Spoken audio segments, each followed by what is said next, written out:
The following is a production of DallasCowboys.com and the Dallas Cowboys Football Club. How about them Cowboys? Yeah! Go Cowboys! Let's go, baby! Are you ready for a break? Yes. Are you ready for a break? Absolutely. Ready for a break? Yeah, and so much for that. It's time for The Break on DallasCowboys.com. We were on a break! With Ambar Garcia, Bryan Broaddus, Voch Lombardi, and Derek Eagleton. It is Friday, October 17th, 2025, season 21, episode number 60. Welcome to the latest edition of The Break. We are live from the SWBC Mortgage Studios at the Star, presented by LG. LG is the world's #1 OLED TV brand for 11 years and counting. See why at LG.com/OLED Evo. All right, today we get ready for Cowboys versus Commanders. We'll tell you what we think is going to happen by the end of the show. We will get some predictions from these guys of what will take place on Sunday at AT&T Stadium. Let's start first with some injury updates. Looking at first the Cowboys, CeeDee Lamb, it sounds like he's ready to go. Yep. Sounds like everything we're hearing both from the coach and from CD says that he's going to play this weekend. I thought about this. Go to Somos Cowboys social media and watch the video of him. Yeah. Go to Somos Cowboys and watch the video of CeeDee Lamb that we put out from practice and see how well that guy is moving. Like, he looks like nothing happened. Nothing happened. Hopefully that means that by Sunday. I better see a new follower there. When I go back to my work phone, I better see a new follower on Somos Cowboys. Let me get on the phone right now. Follow it right now. What's the name of it again? Somos? How I spell it? I thought you knew Proceed, Spanish. Derek. Yeah, exactly. I thought you knew Spanish. Yeah, I mean, I just... This guy. Yeah, she's saying the words fast. I don't know what she's saying. Okay, got it. Somos All right. Cowboys, yeah. Go follow right now, everybody listening. Go follow Please, Somos y'all. Cowboys. All right. No, I was thinking about CeeDee Lamb and really thinking about what George Pickens has been for this team since he was gone. I do remember, I think it was you, Voch, that was talking at the time when CD went out. You were talking about how CD's role was not necessarily going to be George Pickens' role because of the different things they did. Now, what we've seen over the last 2 weeks is some of those things they've actually started doing a little bit with George Pickens. My question for you guys is, how much was the absence of CeeDee Lamb a really good growth opportunity for Pickens and for this offense? And how do you think they merge back together now that CD is back? Will they have George doing more things than maybe what he was doing before, which can help the offense? If there's like a thing that floats around about Dak is that he likes for guys to flash open, like to be wide all the way open. He throws to the open guy, so to speak. George Pickens wasn't always kind of that guy. He's not the best route runner in the world, and he's not particularly quick in that way. But what Pickens is really good at is even if you're on him, he can catch those passes. You saw a crossing route. J.C. Horn was like right on him. He was able to snatch the ball right over the top of him there. But Dak typically doesn't throw to those guys. So what I think Dak needed was time with Pickens and time and understanding that, hey, even if, like, what does Pickens open look like, which is different than maybe Turpin open, which is different than maybe Lamb open. I think Dak has a really good idea about what Pickens open looks like. And I think one thing that we've kind of figured out about Pickens is that he's more of a yak guy than Pittsburgh kind of led us to believe in that film. So I think Dak has a really good feel for how to use Pickens now and what to do. So now when Lamb comes back, you just keep doing the Lamb stuff that you do. And Pickens, he added deep crosser to the party. He added some motion to the party. He added slot to the party. Mm-hmm. It's just that CeeDee Lamb does those things much better. He's much more seasoned in his system doing those things. So keep Lamb doing that, but you can still find ways to make Pickens, good too, useful too. Yeah, I'm excited to see them both together, but here's the thing that causes me pause in a way, because you go back to when Brandon Cooks was here. Different coaching staff and all of that. That's Matt McCarthy, yeah. But going back to that, because we can only go back to what was in the past, right? As a reference, during that time, there were many, many times where you would have Brandon Cooks and CeeDee Lamb in a game, but then all of a sudden, Brandon Cooks wasn't producing enough. He wasn't getting enough balls thrown at him, or when he did, it wasn't a successful one. He wouldn't catch it. So you just never really got going. I have a very faint memory of a game where both receivers were actually really good. So I'm just very curious how it changes. I hope this going back to what you just said, yes, the confidence is in there between Dak and Pickens. I just hope that now with the addition of CD back into the mix, there's a really good balance between the both of them, and that all of a sudden we don't see Pickens or even Lamb disappear in the game. Well, can I say something real quick, Bryan, before you jump in? A question for Amber. Do you need to see balance every game? Because I look at it and I'm like, I don't know that I necessarily need 5 catches, 70 yards, 80 yards. Like, I don't need to see balance every game. I need to see a functioning offense. So there may be a game where, let's say, for example, they're really paying a lot of attention to CD, and I want Pickens just have a day. And it might go the other way another week where they're really playing Pickens a lot of attention, and I want CD to have a day. So what do you say? I want to be clear on kind of what you're saying in the balance, from a balance standpoint. And I'm fine with the way you described it, obviously. But I mean in reference to, let's say, when all of a sudden a pass wasn't successful and you look back at tape and film and you see, Brandon Cooks was wide open. Why wasn't the ball thrown? So it's more of being aware of both receivers. You don't want to see Pickens disappear. Exactly. Brandon Cooks disappeared. Like, he disappeared many times, and many times you saw him open, and you're like, well, throw him the ball, incorporate him a lot more into the play calling and the plays that you're running. So it's more of that, what I was trying to refer to. Yes, obviously, there's always going to be one that stands out more than the other. That's the nature of the game. But I just wanted to make sure, like, hey, if all of a sudden you're throwing at CD and let's say he didn't catch the ball for whatever reason, and then you keep seeing Pickens open, that's not the case. Yep. Shoddy unlocked George Pickens is what he did. That's what he's done. He's created an opportunity for him to be the guy. You know, Pittsburgh wasn't the perfect place for George Pickens. George Pickens with the quarterback play, not very good. Play caller, not very good. You know, he's come here and the quarterback's done a great job with him, you know, finding ways to get him the ball. You want to know the guy that benefited from all this the most, though? It's Ryan Flanoy. That's the one. If you look at bigger picture of the CeeDee Lamb stuff and you want to talk about Pickens and stuff going forward, great. I mean, that guy I think was always there. That George Pickens was always there. We saw him at Georgia for sure. But I think what you've done is you've taken a receiver that people probably had a little hope in and kind of elevated. And I think that's what this injury's done. It's put Ryan Flanoy in a position now to where if you do move on from George Pickens, that you have to feel a lot better about where Ryan Flanoy is in this offense. Looking at some injuries for the Washington Commanders, there are 3 injuries that really jump out. Terry McLaurin did not practice yesterday. Deebo Samuel did not practice yesterday. Dorrance Armstrong did not practice yesterday.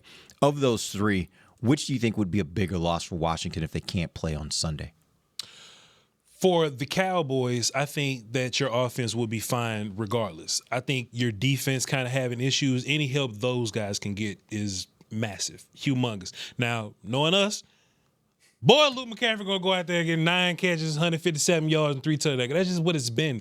But when Terry was gone, like, Deebo was the most targeted guy.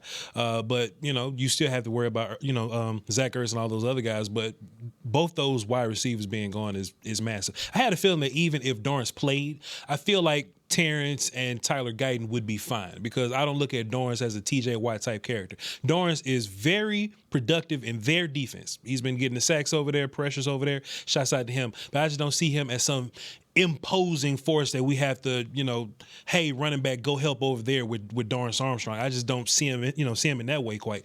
But any help you can get offensively, if Jaden Daniels has confidence in a guy and they lose that guy, any small thing will help you. Remember, we are 1 stop away from winning 2 games. Maybe that's worth 1 stop, maybe 2.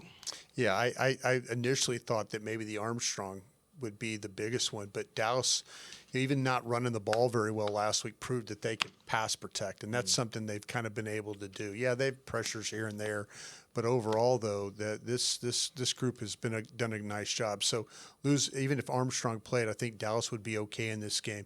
But you start to take away the weapons from the Commanders and then Cliff Kingsbury, the way that he's going to call this game. And Voch is right. They always say next man up, and then whoever plays the Cowboys next man up is the FedEx air and ground player of the week the following week. So, yeah, take away as many of those wide receivers as you can for me.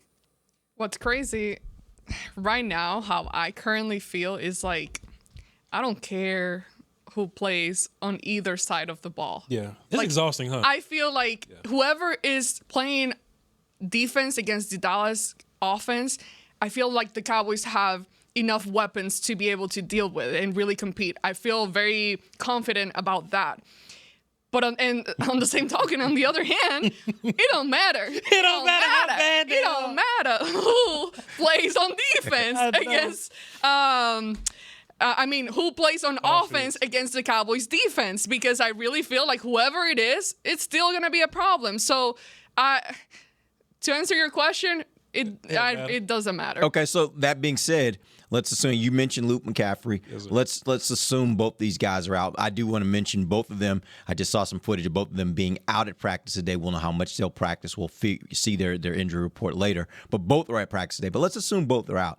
Who's the next guy or next two guys for the Washington offense as far as the passing game is concerned that you'd be most concerned about us coming in Monday morning and saying, yeah, this guy had a day? Luke and Zach Ertz, probably more Zach Ertz. If the Washington Football Wizards decide we're going to run the ball, we get to the red zone. Zach Ertz is really good in the red zone for them, so he'll be the more dangerous guy. But Ambar said it perfectly. This Wan'Dale Robinson dropped 136 yards and 2 touchdowns on these people. So Yeah, I kind of feel like though they could run the ball. The talk is to go ahead and try and run the ball, and then if you get down in the red zone. Both the guys that Voch mentioned, with McCaffrey and then Zach Ertz. I think Zach Ertz, 4 catches down in the red zone, 3 touchdowns. I mean, that just kind of shows you. And the same thing with McCaffrey. Their offense, yes, it would be hurt not having both guys. But no, it would just make them even more committed to trying to run the football and just mash Dallas up front if they can. All right, we're going to take our first break. We want to come back. It's Yeti time with AG. We'll do that when we come back. This is DallasCowboys.com radio. Hey. How's it going? You see that Cowboys game? Oh, I watched. Been seeing some good things. Totally. They have some talent. Yup, some great talent. And they got some fight. Hoping this is the year. Me too. Oh, I'm Cody, by the way. I'm Travis. Nice to meet you, Travis. Go Cowboys. Go Cowboys! Make a new friend based solely on their shirt choice. What would you like the power to do? Bank of America, the official bank of the Dallas Cowboys. Copyright 2025 Bank of America Corporation. If you shout, "How about them Cowboys?" you have that undeniable passion that's the heart of Cowboys Nation. And if you like to drink Dr. Pepper, you love the unique blend of its 23 flavors. Together, your one-of-a-kind fandom paired with the one-of-a-kind taste of a delicious ice-cold Dr. Pepper is the game day lineup that can't be beat. Better yet, gather your Cowboys and Dr. Pepper fan friends to watch the next game and crack open a delicious ice-cold Dr. Pepper for everyone. The wins will be even tastier. It's a pepper thing. It's the official men's skincare brand of the Dallas Cowboys, Jack Black. And right now, Cowboys fans can get 15% off their $75 order. Plus, because every deal needs a playmaker, your order will include a free 5-piece skincare set and free shipping. The Jack Black Playmaker is 4 of Jack's favorites and a full-sized intense therapy lip balm. Make a play for the Playmaker at getjackblack.com/Cowboys with the code CowboysVIP. That's getjackblack.com/Cowboys with the code CowboysVIP. I'm home. Hey, Mom, before you ask, I've done my homework and the dishwasher's unloaded. Nice. Hey, can you... Hey, hon, yes, I've got the finale ready to play. Here's your wine. Wow. Isn't it nice not having to ask? We think so. That's why if there's a network interruption, AT&T will proactively credit you for a full day of service, guaranteed. Credit for fiber downtime lasting 20 minutes or more, or for wireless downtime lasting 60 minutes or more caused by a single incident impacting 10 or more towers. Restrictions and exclusions apply. See att.com/guarantee for details. Back to the break. Cowboys fans, don't miss the ultimate game day experience at AT&T Stadium on October 19th versus Washington. Join us for Cowboys Carne Asada presented by Ford, featuring a pregame performance by the legendary Mariachi Vargas de Tecalitlán and a postgame concert with Work on that. Los Huracanes del Norte at Miller Lighthouse. Game ticket required for entry. Get yours at SeatGeek.com. Let me read it. Let me see this. I just want to look. No. I was about to say, we might have to get somebody else to read that. I'm not going to read it out loud. I just want to see what that word looks like. right here. I'm laughing at the I'll find it, trust me. Asada band. Yeah. You just love my misery, don't you, Brian? You got to point out when I mess it up. That was pretty embarrassing. I was just thinking, what a great name for a band. It is. It's a really great name for a band. That's a miss, in my opinion, that somebody has decided to name their band Carne Asada. We're known as the Ribeyes. Enlighten us. Tecalaclan? No. Tecalaclan? Give it back, please. Did you say Plano? I ain't say no damn Plano. I said Tecalaclan. Teteroa. You didn't say it. Teteroa. I hope you didn't say that. No. That's one of them Native American names, huh? Native in Mexico, I suppose. Yes. They all in there. They like Aztec cousins. Azteca. They're probably cousins. Thank you for the chocolate. Yeah. All right. Welcome back. It's segment 2 of the break. We are live from SWBC Mortgage Studios at the Star. And it's Yeti time with AG. What you got for us? All right. Now the next read. Bear with me. This Another read. Is it in English? I hope. Derek, you keep selling everything. This segment is presented by Yeti. Officially licensed Yeti Cowboy gear is now available at Stadium Pro Shops, concessions, and on Yeti.com. Let's go. All right, let's do it. So, since earlier this week, Voch kept talking about therapy sessions and all that, I decided to come up with a segment where we're just going to talk about our feelings. Okay. Let's talk about our feelings. And we, sometimes the best thing to do for you to feel better is to let it out. All right, let me put a disclaimer out there as we start to talk about feelings. We are on live internet, radio, whatever you want to call it. Remember that as you're sharing your feelings, all feelings don't necessarily need to become public. All right, we got that? We good? Everybody good? Okay, go. All right, it's not that serious. We don't have a dump button? We do not have a dump button, so just be thoughtful. All right, so basically I'm just going to give you an emotion, and I want you to tell me something that made you feel that. Okay? Cowboy related. Yeah. Cowboys related, yeah. As far as the season goes, and this year, so you can go back even into the off season. Okay, it's hard. I'm not good with feelings. It's all right. All right, cautiously optimistic. What is something that makes you feel cautiously optimistic about this team? Shotty, since he's gotten on the job, I think there's a certain level of optimism I have that he is the right coach and he will eventually figure it out. I don't know if that happens this year or not, but he gives me confidence that they'll get somewhere with him. Cautiously optimistic that this Dak thing is not a fluke. I think quarterbacks typically get better the older they get. These guys normally show up around their 30s and they are much better than they always was. Now, and Dak was always up there as a quarterback. He was always top offense type of guy. But there's always this threat of the offense to go to poo-poo at the end of the season. So Dak being an older man, Dak having a quarterback that's not named Mike McCarthy that'll get in his way. Throw Mike McCarthy. I feel really good. I'm just going to piggyback off Derek's coaching situation. I think that Dak, I don't see him going backwards, and I feel really optimistic about that moving forward. I'm cautiously optimistic that this defensive line coach will figure something out. You dreaming. All right, tell us why, Brian. And, this guy has a history of working with teams and kind of like once he understands who he's got and how to use guys, I don't think this defensive line is this bad. I really, really don't. I think there's something though, and I don't know what it is holding them back. And I'm it could be talent. It could be, but to me, I watched this group in training camp get after your offensive line. Mm-hmm. Create pass rush, play the run. I am cautiously optimistic that something is going to change here. Maybe they need a game where the Commanders, are just they're hurt at receiver. They're going to try and run the ball, and Dallas has a game where all of a sudden they figure out how to play run defense. That all of a sudden everything that they're coaching, the fits, everything is working. That guys aren't jumping out of gaps and stuff like that. I'm just cautiously optimistic that they're going to have one of those games, and it's going to set them in motion going forward. What's interesting about that, Brian? If you start going through that defensive line man for man, you actually got talented guys. That's why none of this really makes sense to me, is because you would be like, yeah, I'll take that guy. Yeah, I'll take that guy.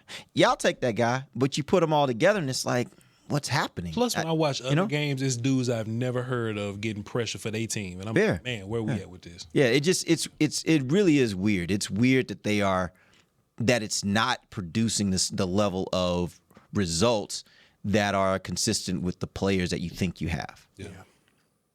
Well, I am cautiously optimistic about the young linebackers, and I think it might happen a little too late. Shamar James, we talk about. Yeah. Maris Liufau. Yeah. I think Overshown, you still consider him young. He's like, absolutely. what? Yeah, absolutely. So, those three, I'm excited about their future. It just might not necessarily happen this year, but maybe towards the end of the season, we start seeing something more cohesive there. Okay, something that made you feel... Ambarlita, let me ask you a question. Pregunta. When we get to the draft season, and me and Bryan Broaddus breaking down draft, does Shamar James and Maris Liufau keep you from drafting one of those great linebackers in that draft? If you're talking about there's someone that looks really, really attractive. Maybe Overshown does, there. but like, are those guys keeping you from drafting like a first-round linebacker? I don't think so, but also they're not even keeping me from doing something in free agency. That's real too. With a veteran, I need a veteran guy with more experience here. You spitting now. Give me one. To be honest with you, and I'll say this, like other than cornerback, and if you decide to keep Pickens receiver, I don't look at another position where I'm like, I have a player that makes me say, if I see a really great opportunity in the draft, I wouldn't take him. Quarterback, I'm good where I am right now. For now. You got to start thinking about the future at some point, but for now, I think he's in his prime. You keep rolling with him. Yeah. The receiver, if you re-sign Pickens, then you probably say we're not going to worry about that. Every other position, they got offense tackle out of Alabama. Would this place burn down if they draft him? Hey man, there's no position that's off limits. You'll talk about him. I'm going to talk about Caleb Brock. He can play. There is no position that's off limits in my opinion, other than those two potential. All right, something that triggers you. What is triggering about this season, or who triggers you? When I see how fantastic Schottenheimer's doing in his first year, I get real mad about them 3 years that Mike my God. had them You keep wide living receivers in the past, buddy. running up field and turning around. No. I smile so much because it's like the answers were there the whole time. They were there the whole time. And I don't want people to think I'm just making up numbers. It was like per PFF, I think the Cowboys completed hitches at like 85%, just running up field 3 yards and turning around. Hitches and slants and flats, dragging concepts, 80 to 90% of the time. That was your offense. And when we see linebackers kind of floating around because they know you're not going to throw the ball deep, Dak had to throw the ball in that nonsense. And he completed it. And it was a new stat that came out, and everybody was so impressed. Oh, Dak Prescott's the best quarterback completing tight window throws. That sounds fantastic. But what that means, your offense ain't making no damn separation. Then out of nowhere, Mike McCarthy worked for Pat McAfee now, whatever he doing. And Brian Schottenheimer, who was in the building, who was offense coordinator, they say, you know what? I want CeeDee Lamb to run that way. I want Kevontae Turpin, who couldn't get going. I want Turpin to run that way. Or, as Mike McCarthy, all you had to do was hire somebody that specializes in run game. We'll come here, hey, Mike McCarthy, man, what you think? I remember you said, Mike McCarthy, what you think about the run game, man? He be like, oh, well, we got the guys that can fix it. We're going to work hard at it. We're going to figure this thing out. Yeah, we're going to do, you know what I'm saying? And all you had to do was hire an expert outside the building that would love an opportunity, Clayton Adams, who got skins on the wall as a rundown guy? You mean to tell me 7 weeks in, Brian Schottenheimer just walk in and all those problems just go away? I'm frustrated that the past No, you're triggered. Yeah, I'm triggered that the past, I'll even say 2 years, because you remember that one season where the first 6 weeks looked real ridiculous? And CeeDee Lamb was like, yo, Mike, something got to happen? And it looked real good the rest of the season? Then it went right back to what Mike wanted to do, and it looked weird? And as soon as Mike goes, we fly. I'm frustrated that 2 years of Dak Prescott's prime was wasted throwing hitches and slants. That triggered the hell out of me when I see Schottenheimer just going crazy up here with Ryan Dan Flournoy. Flo. Shouts out to Flo. Flournoy. Shouts out to Flo. Can I throw something in real quick? Talk about getting triggered. There was just some breaking news. What'd they say? Oh. From the Shoddy press conference. What'd he say? What? Trayvon Diggs is out for this game after slipping at his house and hitting his head, and he has a concussion. Oh, wow. So let's talk about it. What do you think happens? Like at this point now, with a defense that's been kind of reeling a bit, now you're without one of your starting cornerbacks. He don't want to be here. What happens? Let me say, because I'm doing Cowboy radio now. Because I'm doing Cowboy radio. It looks like he don't. It feels like he don't care about this stuff. No, I mean, but it feels like, and maybe that's unfair to him. That I think this. I mean, obviously, we don't know. I don't know the circumstances, obviously, of how this all went down at his house. But it always sounds like something, though, don't it? Like, well, but yeah, this could be an accident. Like I don't want to get too far into like projecting. Maybe I'm being what it unfair. was. But the fact is, the reality is right now. He ain't playing. I don't think he ain't anyone's playing this looking for a weekend. concussion. No, maybe I'm being unfair. But it sounds like there's always something going on with Sapp. This might be the football gods taking care of, since Washington's not going to play at their guys. You don't get you don't get your guy either. Football gods are making this an even fight. Kalen Carson, you have an opportunity, sir. Yeah. Kalen Carson, you got an opportunity. What did y'all see from Kalen Carson during training camp this year? He was hurt. Now, I mean, like before he got hurt, did you see anything? He was running around. Wasn't a very confident player. He was running around with no pads on. Much better player at Wake Forest than he was here, and I think he was nicked up. And yeah, they're going to need. It's probably going to be, it's going to be Elam, it's going to be Bland, and it's going to be Stewart in the slot, and then with the others, you'll just try and kind of mix and match and see how you can get it taken, how you get it covered there. Yeah. All right. That's tough. Sorry, that was a quick break from that. But Bryan, go ahead. What triggers you? The thing that really triggers me is I worked in this organization either in the front office or with .com, and I appreciate every minute I've been here. What really, really triggers me is the fact that folks out there think that this training staff isn't any good at their job. It's not their fault that they've had these injuries and stuff like that. Guys get rolled up on. We always talked about this training staff does this training staff does that. I know those guys over there. I know them. They're working super hard to make sure that these players get back out onto the field. But everybody wants to take a shot that this is one of the worst training staffs in the league. I've been around several teams. There are worse training staffs than what this one is. Guys don't know this training staff like I do. And what really triggers me is when people want to blame them for the health of your football team. They can't help it if guys get rolled up on. They can't help it if guys fall at their home and hit their heads and can't play games. That's not their fault. So that's the thing that triggers me the most. I just think that if folks really took the time and looked at all these injuries and looked at these players and how these players respect the guys and gals that are working on them right now, they would think there would be a lot different. So, keep that in mind the next time you want to take a run at one of these guys or gals. What I would say triggers me is really last week triggered me. And the reason why last week triggered me is because I thought you said it very well, Voch. What I say? They basically allowed Bryce Young to not have to beat them. Yeah. I look at a game like that, and I'm like, there's no way. I don't care what defensive scheme I run. There's no way I wasn't going to adapt it last week to say I am pulling all my guys up to the line of scrimmage, and I'm going to stop the run, and I'm going to blitz the hell out of Bryce Young, and I'm going to make him make quick decisions, get the ball out quick, and I'm going to trust these $20 million cornerbacks I have to be able to break up passes, to be able to intercept passes. I'm going to force him to beat me. And if he can beat me, I will tip my cap and say you beat me. But that triggered me because I felt like it was. I'll go back, Bryan. You'll remember this. I want to say it was 2006, 5, somewhere in there. Whenever Bill Parcells got here, I was a freshman that year. They got to 2003. He came in 3, but we got What was the year that they played Seattle in the playoffs? Was that 5 when they played them in the playoffs? That was 5. Yeah, that was 5. Yeah, and it was a situation where they went into that game, and literally that week, Seattle was pulling guys off the street to play cornerback. They were pulling guys off the street. The Cowboys had Terrell Owens and Terry Glenn. And the whole week, I'm like, oh, wow, they about to light this secondary up. And they went into that game, and they ran the ball, and they never really took shots. Mm-hmm. They never really challenged that secondary. And I was like, that to me was just like, and I know coaches look at things very differently, and coaches obviously know a lot more than I do sitting here behind a microphone. but it's so frustrating and so triggering when you're looking at it and you're like, this team is begging you to do this to them.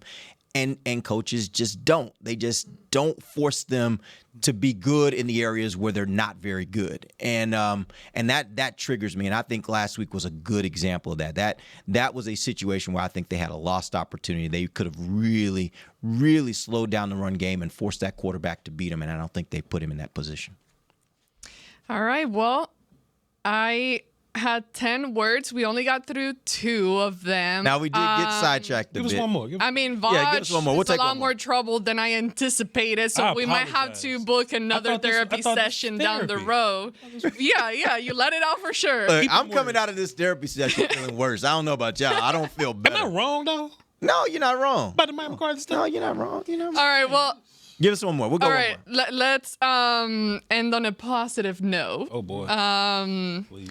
You know, there's always this toxic relationship when it comes to the Cowboys, and where you're like, oh, I'm done with this, and then you're back at it again. So what was a moment that made you, quote unquote, feel in love again? That you fell in love again with what the team is doing, that made you kind of buy into it again? Let me tell you something. This when you have an elite quarterback, you change the fortunes of your franchise. The Washington Football Wizards was a prime example of this. They were a terrible franchise for a long time, and they made the right decision to draft a Q. And boy, look at our Q. Look at our guy. Now we look at you different. The Houston Texans, Derek could tell you, the Houston Texans was a weird-looking team for a while. They had talent here and there, but it was a weird-looking team. But if you got a guy, if you got C.J. Stroud, now you're a team that we talk about every year that you can be in this conversation. And I think that gives you that kind of hope. If you don't have Dak Prescott, you're a terrible team. You're in a terrible situation. You're talking about drafting high. That gives you a lot of hope. So when I see him going out there going crazy and dotting it up, and he looking like, and people hate when I say looking like Drew Brees in them, looking like Drew Brees in them. I don't look at no man like that. But when Dak, I can appreciate when Dak going out there going crazy like he does. We have a dude. Right. Yeah, Derek. Well, I was actually going to piggyback off that because I do think at every moment they've roped me back in as an organization. Like looking at the team when I'm like, okay, you got a shot now. It's been when you got the new quarterback. I remember that game where Romo took over at halftime, and you were watching him, and you were like, all of a sudden the offensive line looks pretty good. They couldn't block for Bledsoe, but now all of a sudden they look pretty good, which, again, they were the same guys. It was just they had a quarterback who knew how to get rid of the ball, do the things. It's the same thing we're seeing from Dak this year. Dak makes this offensive line look so good. Changes everything. It just matters. 2016, when you got Dak in there and Dak was rolling and it was a breath of fresh air, those are the moments I think in most franchises when you get that quarterback. New York is the Giants are going through it right now. You see the kind of enthusiasm and excitement that it brings to the franchise. And sometimes franchises can ride that straight to big success, And I think that's really, when you got really great quarterback play, man, it's nothing like it in the NFL because your team can win any given week when you got good quarterback. Giants players are on Twitter right now talking crazy to Broncos dudes. Yeah. Like they're confident. They are confident. confident. They got a new swag now. Once you get a quarterback, it changes everything about how you think about the game, Yeah, I'll tell you what drug me back in was the fact that how they played against Philadelphia and Green Bay. And what pushed me away is how they played against Chicago and Carolina. Yeah. That's the tug of war that you deal with as a Cowboy fan. You see moments of absolute brilliance. They could have won both those games. Could have very easily beaten the Eagles. Was a stop from getting the Green Bay game taken care of. Those were the things that bring you in. Yeah. But the way they played against Chicago was just awful overall, and the Carolina, to let them just run over you like that was the thing that pushes you away. So very much the love-hate relationship with this football team. But when they do show you that they can draw you in, man, it's a pretty special thing. But other than that, man, it's too much of a roller coaster ride right now for me. Yeah, real quick, for those people that are watching our show, when you see us like waving, we're not waving at the camera. We got fans sometimes that are walking past, and especially when they're kids and they wave. I wave at everybody. Yeah, we got to wave back at the kids. I wave at grown people. So I don't want people to be like, why are y'all sitting there waving at the camera? Yeah, we got some fans walking past. So we just want to engage them a little bit. But that was a good point, Bryan. Good point. All right, Amber, is that it? For now, yes. Yeah, I have more work to do with you guys, but yes, we'll save the rest for later. Ambar saving that for next. We are not getting better. I'm sorry. We're going to have to figure out how we can get a professional in here. I got to talk to Mike. I got to sit down and just talk to Mike. I just want some answers to some of the stuff that he was doing. My dog, that's probably not going to work. That's probably not going to happen. But I mean, I'm not going to cuss him out. I just want to talk football with him. I know, but most football guys want to talk football. Yeah, I don't know if he's going to want to sit down with you, though. Mike don't know me. Mike will never know me. Hey, but Mike will get a heads up. Hey, man, this that dude that been talking about you. If you want to wrestle, we can wrestle, but I ain't. Wrestle. I just want to, my bad. I love it. Wrestle. I just want to talk Wrestle. to Mike. All right, we're gonna take our final break. We're gonna come back. We're gonna get some predictions from these guys. What's gonna happen on Sunday? Cowboys versus Commanders. We'll be back. DallasCowboys.com radio. I'm home. Hey, Mom. Before you ask, I've done my homework and the dishwasher's unloaded. Nice. Hey, can you... Hey, hon, yes, I've got the finale ready to play. Here's your wine. Wow. Isn't it nice not having to ask? We think so. That's why if there's a network interruption, AT&T will proactively credit you for a full day of service, guaranteed. Credit for fiber downtime lasting 20 minutes or more, or for wireless downtime lasting 60 minutes or more caused by a single incident impacting 10 or more towers. Restrictions and exclusions apply. See att.com/guarantee for details. If you can't be at the stadium, there's no better way to watch your Cowboys than on an LG OLED Evo TV. That's because everything you see is more lifelike. Every play, every hit. I mean, you might as well be on the sidelines. That's how clear it is. It's all thanks to LG's legendary technology. Perfect black, over 8.3 million self-lit pixels. No one comes close. LG OLED Evo is the best TV in the game for a reason. See for yourself at lg.com/OLED Evo. It's the official men's skincare brand of the Dallas Cowboys, Jack Black. And right now, Cowboys fans can get 15% off their $75 order. Plus, because every deal needs a playmaker, your order will include a free 5-piece skincare set and free shipping. The Jack Black Playmaker is 4 of Jack's favorites and a full-sized intense therapy lip balm. Make a play for the playmaker at getjackblack.com/Cowboys with the code CowboysVIP. That's getjackblack.com/Cowboys with the code CowboysVIP. How's it going? You see that Cowboys game? Oh, I watched. Been seeing some good things. Totally. They have some talent. Yup, some great talent. And they got some fight. Hoping this is the year. Me too. Oh, I'm Cody, by the way. I'm Travis. Nice to meet you, Travis. Go Cowboys. Go Cowboys! Make a new friend based solely on their shirt choice. What would you like the power to do? Bank of America, the official bank of the Dallas Cowboys. Copyright 2025 Bank of America Corporation. From the field to the festivities, Lucchese embodies the essence of luxury and tradition. Handcrafted with meticulous precision, each pair offers unmatched comfort and style. Stand tall while you're tailgating or cheering in the stands with the Dallas Cowboys collection by Lucchese. Shop the collection today at the Lucchese store at the Star in Frisco or online at lucchese.com. Lucchese, the official boot of the Dallas Cowboys and Dallas Cowboys cheerleaders. Back to the break.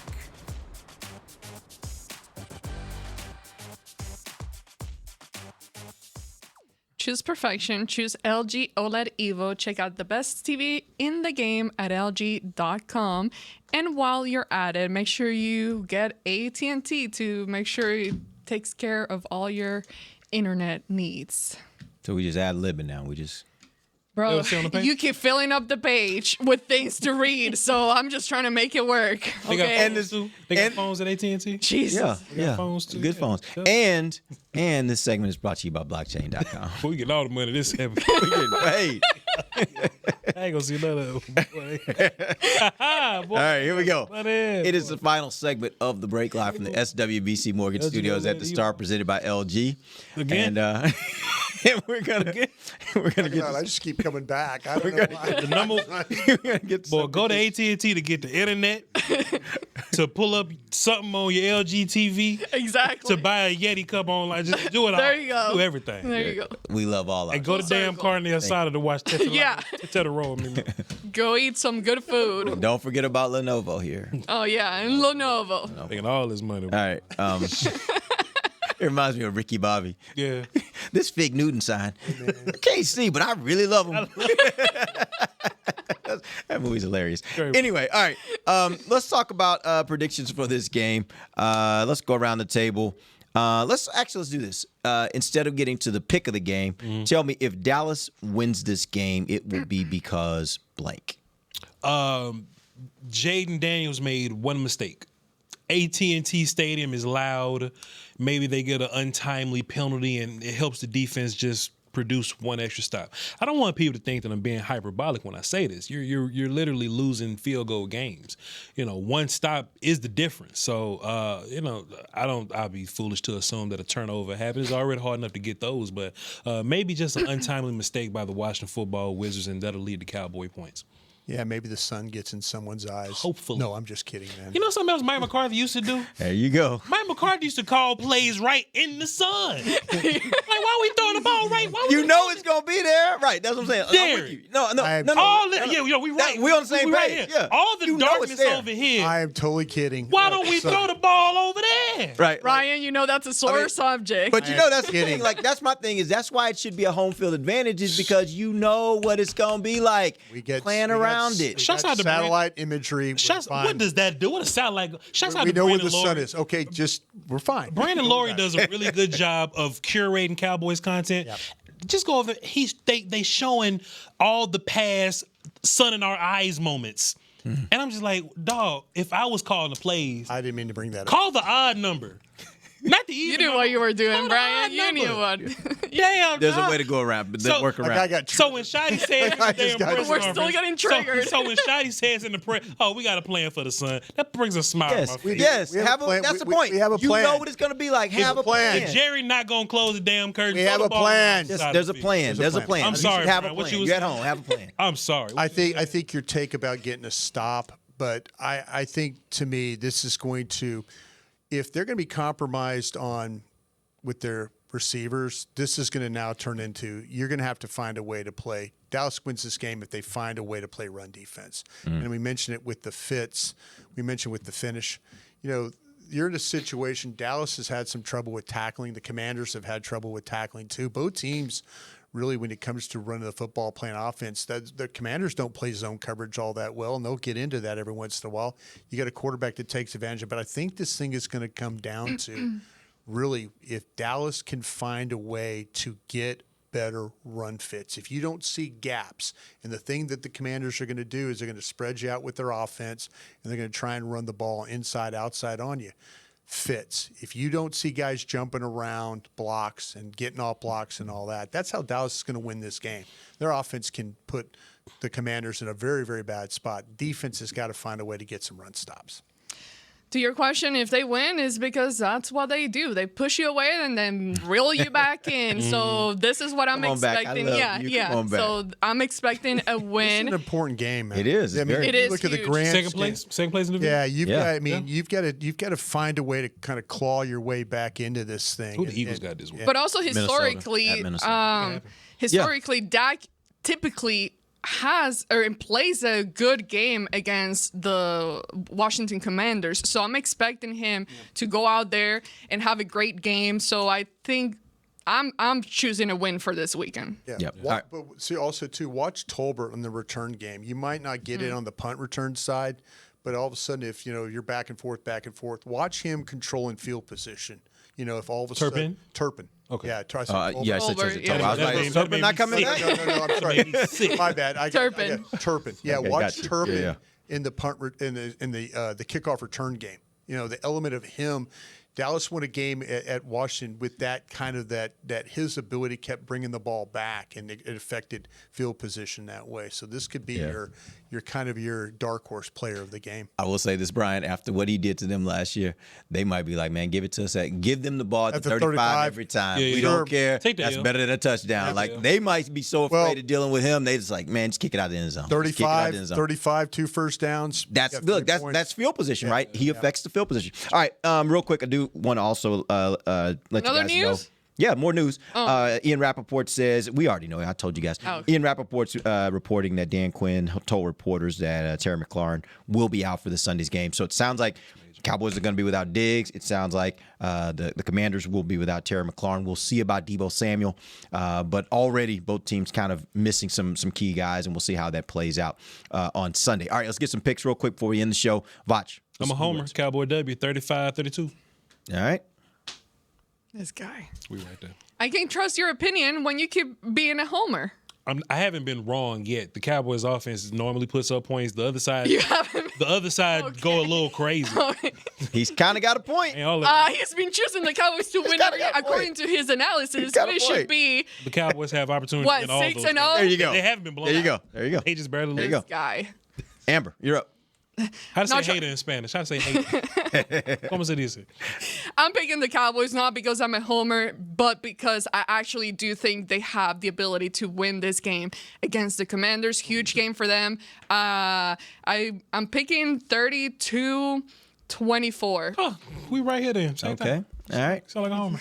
Yeah, I think Aubrey walks this thing off. I think it's a final drive. They didn't get a final drive last week. They get one this week. 31-28 Dallas. Yeah. All right. I think Cowboys win. I think Cowboys win in a close game. I think it is a high scoring game. 45-42. Both teams get over 40. I think it's going to be a back and forth game. Offense is just going crazy. Another homer over here. I just think offenses are going to be going crazy. I haven't been right and, yet. and Cowboys get a win. All right. We appreciate you guys joining us. We'll be back on Monday. We'll tell you what went right and wrong for the Cowboys. Still there for Voch, Lombardi, Bryan, Broaddus, and Ambar Garcia. I'm Derek Eagleton. This has been The Break, live on DallasCowboys.com radio. This has been a production of DallasCowboys.com and the Dallas Cowboys Football Club. How about this, Cowboys? Yeah!